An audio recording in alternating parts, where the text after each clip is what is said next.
नमस्कार मित्रांनो, welcome to बालप्रतिभा YouTube channel. आज आपण जाणून घेणार आहोत रंगांचा सण होळी कसा सुरू झाला।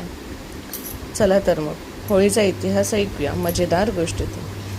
प्रल्हाद आणि होलिका कथा। खूप वर्षांपूर्वी एक राक्षस राजा होता। त्याचं नाव आहे हिरण्यकश्यप। तो स्वतःला देव मानत होता आणि सगळ्यांनी त्याची पूजा करावी अशी त्याची इच्छा होती। पण त्याचा मुलगा प्रल्हाद हा भगवान विष्णू यांचा खूप भक्त होता। राजाला हे अजिबात आवडले नाही। त्याने प्रल्हादाला शिक्षा देण्याचा निर्णय घेतला। राजाची बहीण होलिका हिला आग लागणार नाही असा वरदान होता। ती प्रल्हादाला मांडीवर घेऊन आगीत बसली। पण काय झालं माहिती आहे का? देवभक्त प्रल्हाद वाचला आणि होलिका जळून गेली। म्हणूनच होळीच्या आधी आपण होलिका दहन करतो। याचा अर्थ काय? तर वाईटावर चांगल्याचा विजय। होळी आपल्याला काय शिकवते?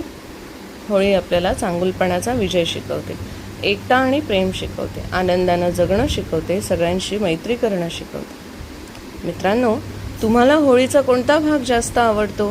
रंग खेळणं की होलिका दहन? कमेंट करा हां। व्हिडिओ आवडला असेल तर लाईक करा, शेअर करा, चॅनलला सबस्क्राईब करा।